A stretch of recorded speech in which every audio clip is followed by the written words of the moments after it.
The Bahamas continues to be a world ally in the fight against drug trafficking, and that commitment was further realized today as local and regional partners in the drug war gathered at police headquarters for the Regional Chemical Diversion Control Training Seminar. Stephen Gay was there.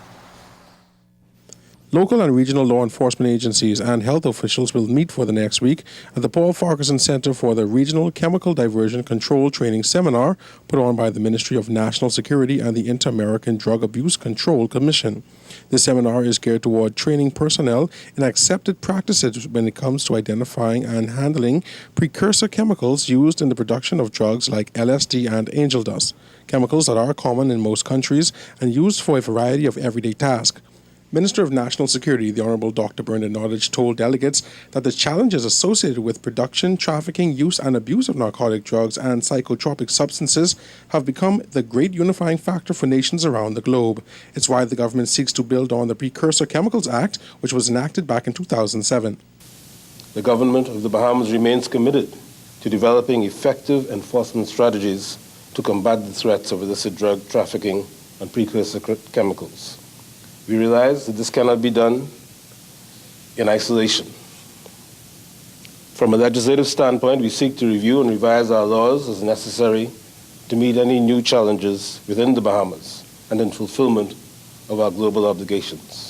Meanwhile, advisor to the Ministry of National Security, Missouri Sherman Peter, told ZNS News that local research indicates that there are no known laboratories producing these types of drugs in the country, which suggests that the Bahamas is being used as a transshipment point. This seminar will address ways to minimize the transshipment of precursor chemicals in bulk through our ports. If you stop the chemicals, then how can they make the drugs? So you want to slow it down. The chemicals are really to make the drugs, that they will be discussing today. So if you slow it down, then for sure it'll be more difficult for them to make the drugs. And that's why this is important. You don't want it passing through your ports. You don't want it passing through your airports. You want to make sure that you recognize it, you know what it is, you stop it, you stop somebody from making a batch. Noting that the shipping industry is a significant player in the local economy, such scrutiny could be a hindrance to legitimate commerce.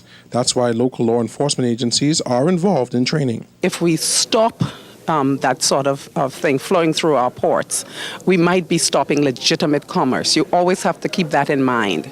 But what we're doing here today is that you'll have people from customs, from defense, and so on, so that we'll be able to recognize it and make sure that when it's passing through Freeport, or any other port for that matter, that we know what it is, we know who sent it, we know where it's going, and we know that it will not be diverted into making narcotic drugs and psychotropic substances. The seminar wraps up at the end of the week. Stephen Gay, ZNS News.